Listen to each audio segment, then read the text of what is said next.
invece siamo sempre di più e veniamo da tutte le parti del mondo. Zapravo smo se našli, prepoznali i onda smo međusobno se već znamo dosta godina, 5-6, kako se mi u našim zemljama borimo da se ukine obaveza. Vi sad dobivate, mi imamo.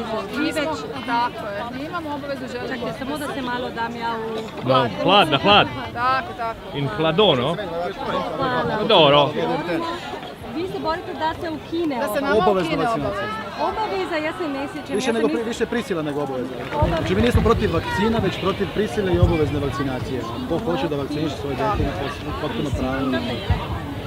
Vakcinaciju. To pomeni da niste tu svi ti, nije da su svi otklonili cepljenje, samo Apsolutno podržaju pravo izbora. vakcinaciju. To je stav cijele grupe, to je stav svih nas. Koliko vas je došlo iz Hrvatske i Srbije? Pa sve komplet sa Slovencima nas je došlo 1000. Znači ne, 20-ak nas je došlo. 20. Može pedijatar na osnovu toga što je pogledao vaše dete zaključeno da je skroz zdravo? Ako onda preuzima tu odgovornost, ja sam ja pedijatar. Govorite da je previše, ja sam prima. To je ta priča. Pitanje je tu, ili znate ili vjerujete, samo je to pitanje. Ako ne znate, onda vjerujete. Ako vjeruješ, ne znaš. To znači slijepo slediš nekome ko ti kaže ovo je trebaš da učiniš. Jel vi znate?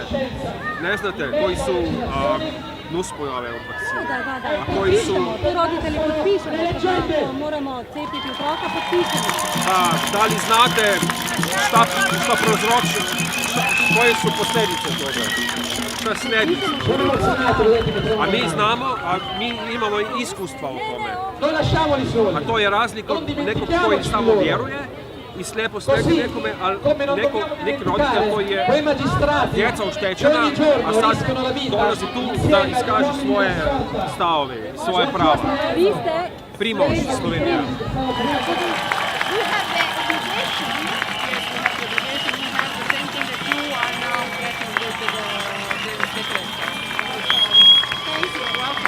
Benvenuta dottor Paolo Rossaro!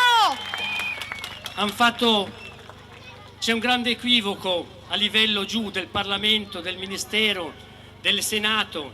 Non hanno capito una cosa: lo Stato siamo noi. Loro sono al servizio nostra. Noi siamo il popolo italiano.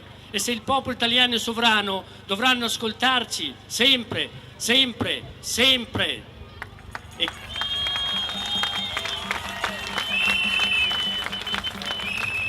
E vorrei che voi capiste che c'è un qualcosa da fare in questo momento, da questo momento in avanti, che si chiama disobbedienza civile.